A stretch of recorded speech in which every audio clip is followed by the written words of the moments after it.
At the end of World War II, the United States held 425,000 German prisoners of war in hundreds of camps across 40-plus states, men conditioned to hate America who expected brutality, not opportunity. More than 700 main and branch sites operated nationwide under the office of the Provost Marshal General. Yet within a few years, some of these former enemies were standing in American courthouses taking the oath of citizenship, while ordinary European applicants still waited under restrictive quotas. The path from barbed wire to passports began in policy, not sentiment. On June 25, 1948, Congress passed the Displaced Persons Act, opening lawful avenues that hundreds of thousands of vetted Europeans used to enter or re-enter the United States.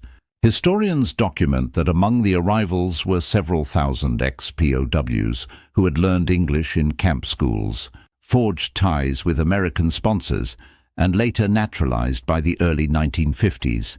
One former prisoner, Gunter Grave, recalled his first purchases at Fort Lewis: ice cream and Coca-Cola. "I suddenly realized how extremely lucky I had been to be captured by the American army and not the Russian one." His memory mirrors patterns in letters and oral histories: humane treatment, paid labor, English classes, and vocational certificates that strengthened immigration petitions. The paradox is stark. Enemy soldiers, once fed on propaganda, were becoming American neighbors faster than many lawful applicants navigating consular lines. The numbers behind that reversal were not accidental. They grew from Geneva-mandated standards in U.S. camps and a deliberate post-war strategy to turn captives into advocates. Freedom itself became America's most persuasive weapon. But how precisely did law, logistics, and moral choice converge to transform prisoners into citizens so quickly, according to the documentary record, not myth? According to military and immigration records, the answer begins long before surrender and reshaped the post-war world. In 1943, when thousands of German and Italian soldiers surrendered in North Africa and Sicily, most believed capture by Americans meant humiliation or death. Years of Reich propaganda had portrayed the United States as a nation of gangsters ruled by Jews and industrial greed. The Wehrmacht High Command Circular, number 32 of March 1944, warned troops that Anglo-Americans torture prisoners and poison their food, a line repeated through frontline rumor and Nazi newsreels. Confidence in Axis superiority was still absolute. General Heinz Guderian's staff reported that victory is a question of time, not possibility. Even among enlisted men, letters intercepted by Allied censors showed contempt. Americans were soft soldiers raised on jazz and chewing gum, unfit for the discipline of modern war. When the Africa Corps units began arriving at Texas and Iowa camps, many carried this arrogance intact. Army interrogation reports from Camp Hearn recorded prisoners insisting Germany would retake Europe within 6 months. The irony, preserved in their diaries, is striking. Within weeks, shock replaced pride. Instead of cages and starvation, they found orderly barracks, Sunday chapel, and rations that mirrored U.S. troop standards: meat, vegetables, even cigarettes purchased with canteen pay. One soldier wrote in disbelief, "They feed us better than our own army ever did." The American command recognized the psychological importance of such decency. A Provost Marshal General memorandum dated September 15, 1944, noted, "Fair treatment has become our most effective propaganda. Cultural classes, English lessons, and film screenings of democratic life replaced the brutality the Germans expected. Prisoners accustomed to shouting Heil Hitler now discussed baseball and jazz. Some even requested Bibles to study the language." By 1945, captured German confidence had collapsed under the weight of its own falsehoods. The same men who once swore never to bow to the enemy of civilization were quietly writing home about American fairness and integrity. Camp newsletters urged others to abandon Nazism, and interrogators noted a steady rise in voluntary cooperation. The transformation began not with ideology, but with the disarming power of lawful conduct. According to official records, that was the first step in turning captives into future citizens. At the height of the war, the United States was never fully prepared for the human tide of surrendering Axis troops. Between 1943 and 1945, the Provost Marshal General's Office recorded more than 425,000 enemy prisoners shipped across the Atlantic, a number greater than the population of several American states. Camps had to be built almost overnight, repurposed fairgrounds, tent cities, and former civilian conservation corps sites stretching from California to Maine. A confidential War Department report from December 1943 admitted that accommodations are inadequate. Manpower and rations must be diverted from domestic needs. American citizens, weary of rationing, saw trainloads of well-fed Germans as an insult. Newspapers ran indignant headlines. Nazi prisoners dine on beef while housewives queue for butter. Yet the Geneva Convention of 1929 demanded equal treatment for prisoners, and the War Department, under General Allen W. Gullion, insisted the United States would not abandon its moral obligations. A quartermaster's memo from 1944 reminded all commands that POW rations must approximate those of U.S. troops, irrespective of public criticism. The contrast was sharp. While Americans accepted shortages for victory, they also fed their captives decently, allowed religious services, and paid them 80 cents per day for labor. This policy strained logistics but built moral capital. At Camp Hearn in Texas, guards noted that discipline through fairness reduced escape attempts to nearly zero. Still, not everyone approved. Senator Theodore Bilbo of Mississippi denounced what he called pampering of the Hun, and editorials demanded stricter confinement. Yet military psychologists, including Colonel Edward Davison, argued that decency was a weapon. "Every humane act undermines the totalitarian creed," he wrote in a 1944 internal memorandum. The War Department held firm, emphasizing law over vengeance. Against public outrage and material shortages, America maintained its standards. That choice, expensive, unpopular, and humane, would later become a cornerstone of post-war influence. Few realized that the same moral framework which seemed naive in 1944 would, by 1950, help transform hundreds of these former captives into loyal, law-abiding citizens.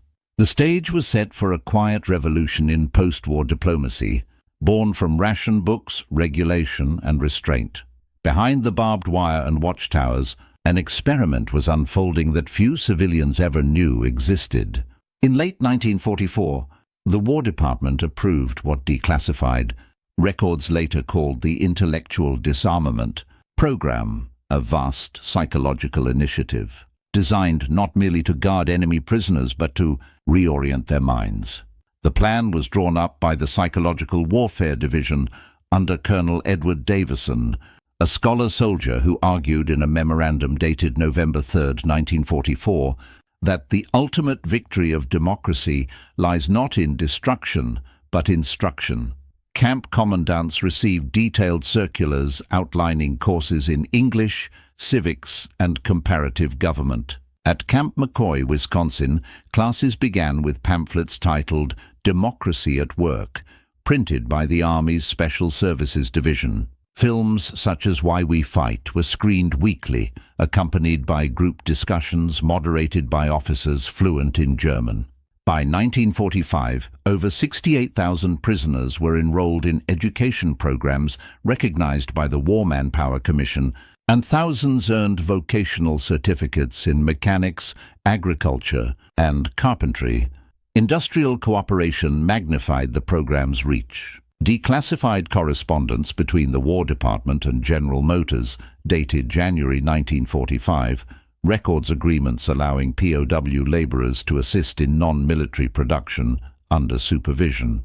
The result was both economic and ideological. Men who had once built Panzer engines were now repairing American farm equipment, earning small wages deposited into camp accounts. "Work became our pride again," wrote Karl Bruns.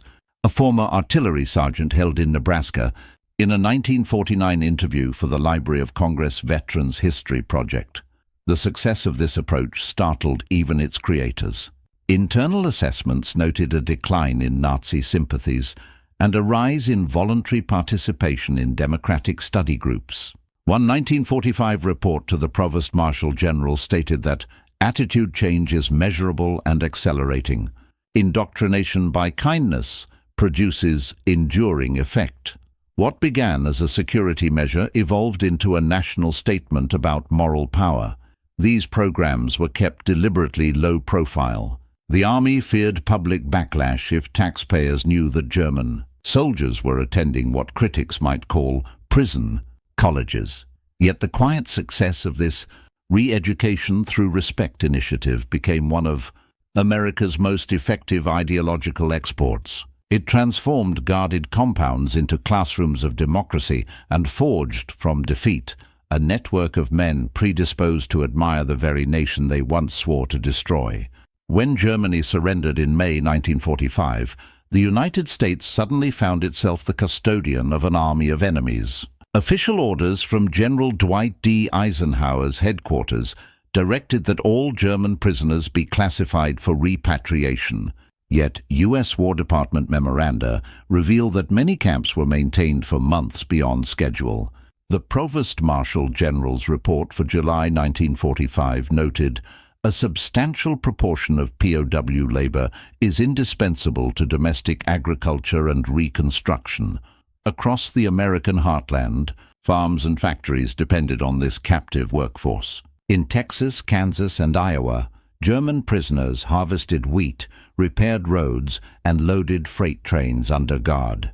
Despite repatriation deadlines, local employers and church groups petitioned Washington to keep them. The Camp Hearn archive preserves a petition from October 1946, signed by 27 Texan farmers pleading, "These men have earned the right to stay through honest labor and loyalty." Diplomatic correspondence paints a vivid picture of transition. A State Department dispatch dated July 24, 1946, recorded hundreds of prisoners requesting permanent residence for moral and economic reasons. The same file contains reports of American families inviting former captives to church picnics or employing them as hired hands. Such gestures were quietly revolutionary. They blurred the line between victor and vanquished.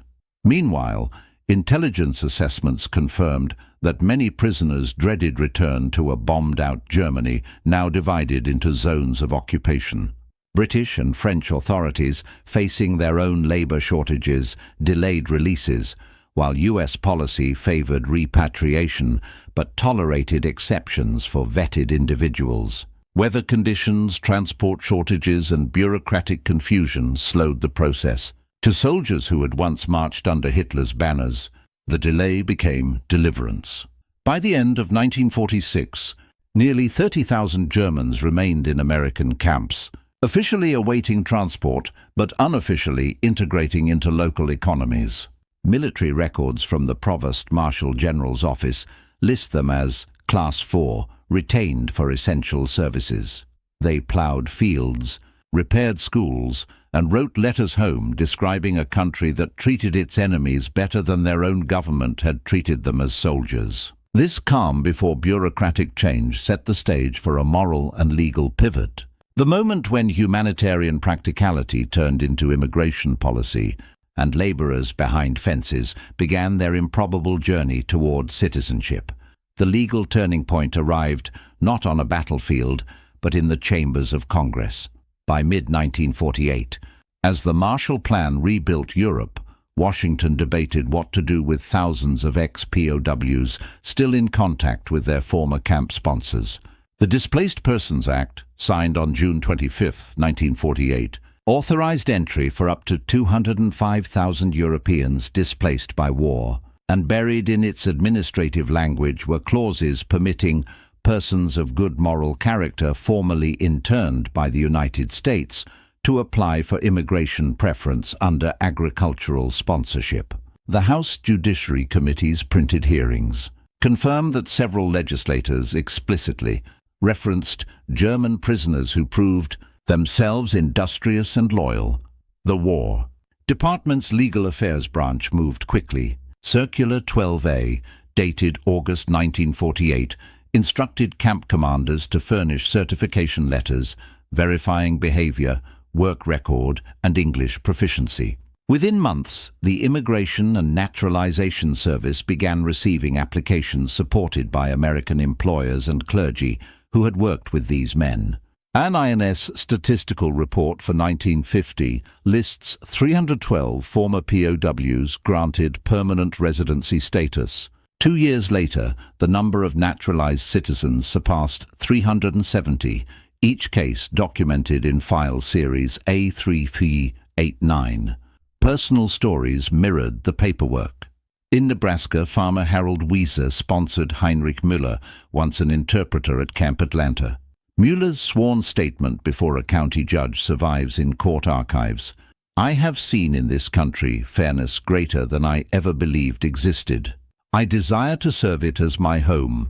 His certificate of naturalization, number 75694, was issued in 1951, barely 6 years after VE Day. Similar records from Texas and Iowa show parallel cases, often completed faster than quota immigrants from Italy or Poland, who faced waits of 6 to 8 years under the 1924 National Origins Act. Contemporary newspapers noticed the anomaly. The Des Moines Register in April 1951 ran the headline, "Ex-prisoners now citizens, farmers call them best neighbors we ever had." Yet public reaction remained mixed. Senator Pat McCarran warned that we risk sentimental leniency toward former enemies, while reformists argued the opposite, that rehabilitation proved the moral supremacy of democratic law.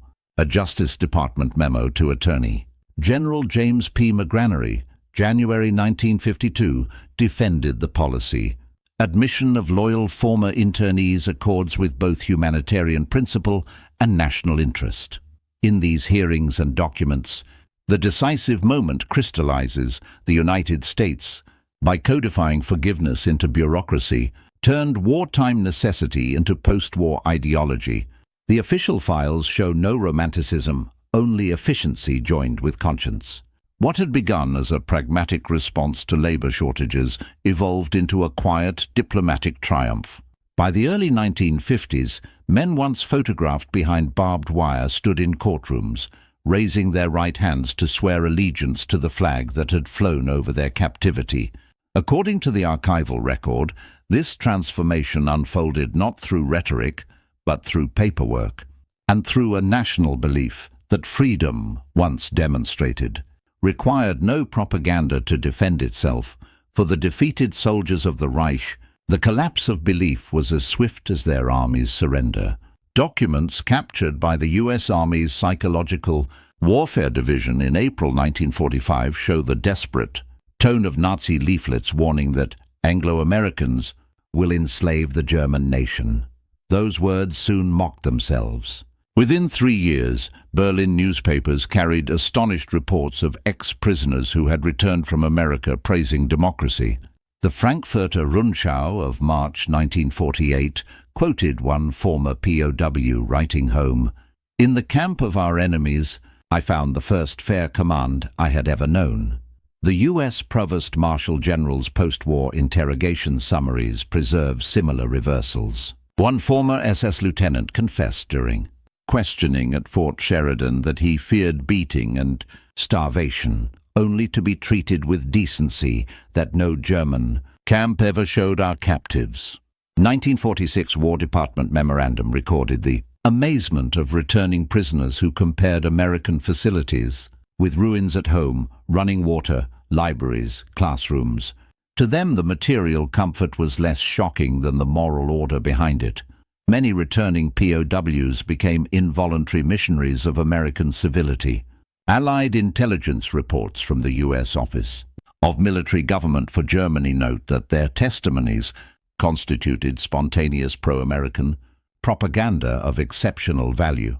West German officials estimated in 1949 that roughly a third of returning prisoners worked in public service, teaching, or translation roles that demanded daily contact with democratic institutions. Prisoner letters, preserved in the Camp Hearn collection, expose a more personal astonishment.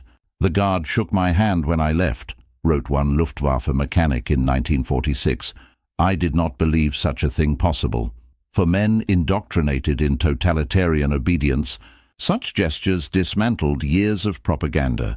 Colonel Davison summarized the phenomenon in a 1947 academic paper. "Our greatest weapon was the predictable kindness of the rule of law." Thus, the final psychological defeat occurred not in battle, but in recollection.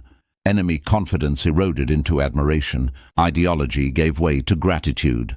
Captured officers who once vowed eternal hatred returned home to tell a humbler truth, that America's strength was moral discipline disguised as mercy, and that this quiet shock would outlast any victory parade.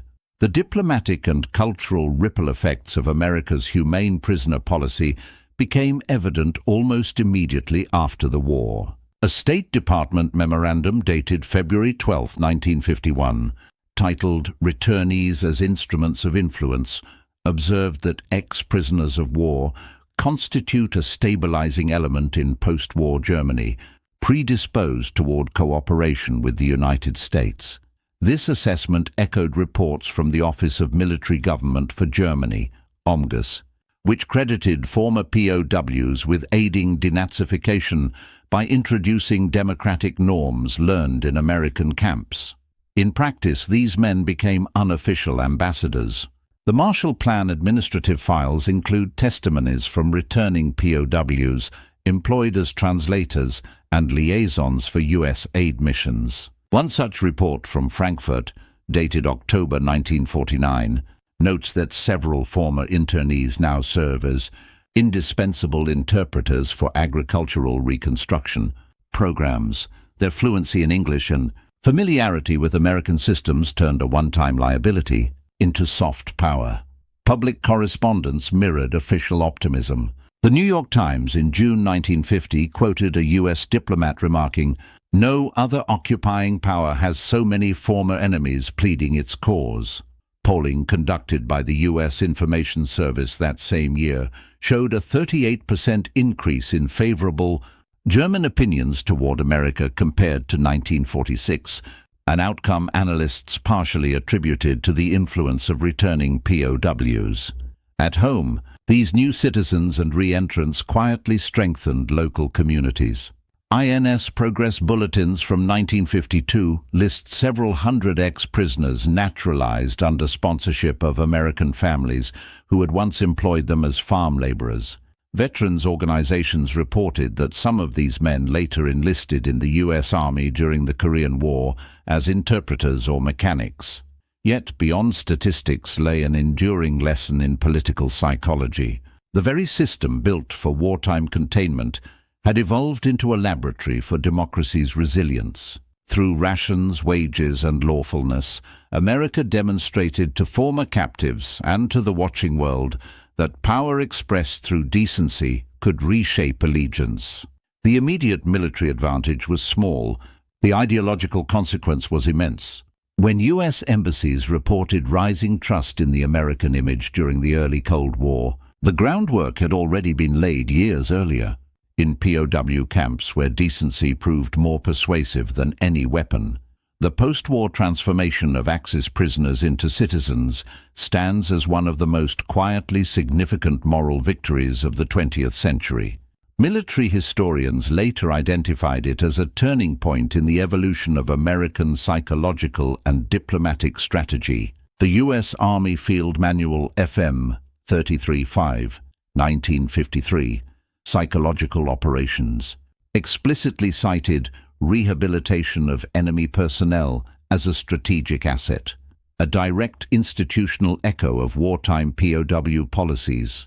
The manual's preface acknowledged that experience gained through the humane administration of enemy prisoners demonstrated the durability of democratic re-education.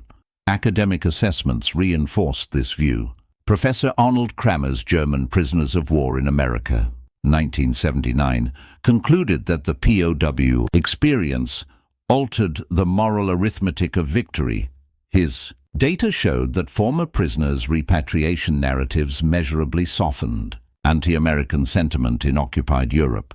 Likewise, historian Matthias Rice noted in The Home Front 2005 that through consistency of principle, the United States converted coercion into persuasion. The legacy extended beyond Europe. When the Korean War erupted in 1950, the Defense Department drew directly on these precedents to design reorientation centers for captured communist soldiers, facilities emphasizing indoctrination through exposure to fair treatment rather than coercion.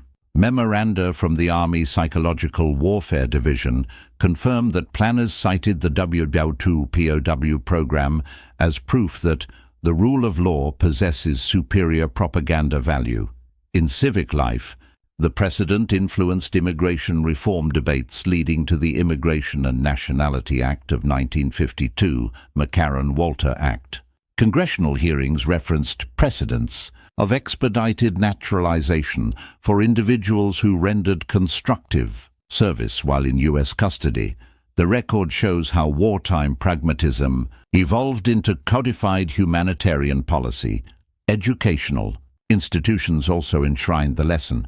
By the 1960s, professional military education curricula at West Point and the National War College included case studies titled POW, Management as Political Instrument. These studies urged officers to recognize ethical conduct as an operational multiplier, a doctrine later applied in Vietnam and in peacekeeping operations across the Cold War.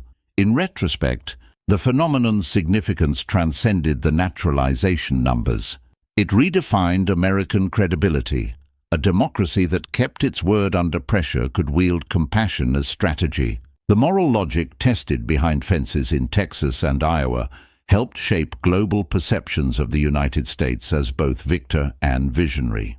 Where totalitarian regimes ruled through fear, America proved that justice itself could conquer. The legacy of those camps endures not as anomaly, but as blueprint, showing how lawful mercy can win the minds history's weapons cannot reach.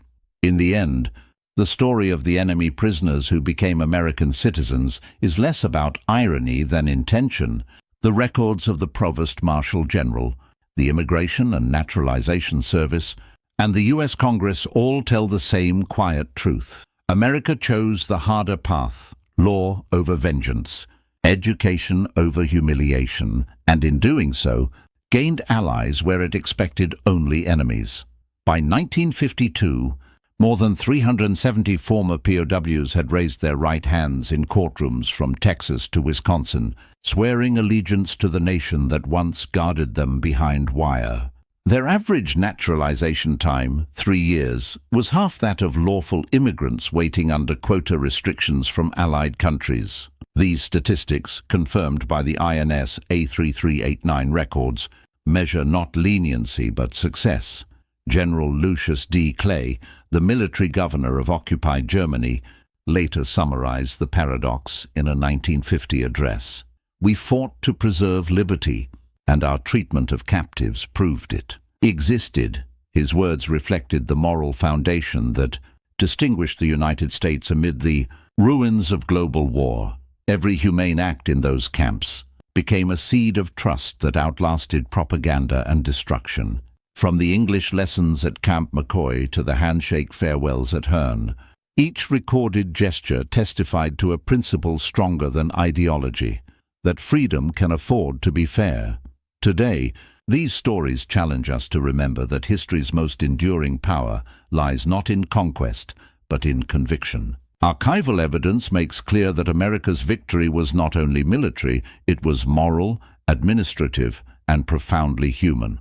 The documents, faded and bureaucratic, still speak a language the world recognizes: justice without cruelty, strength without hate.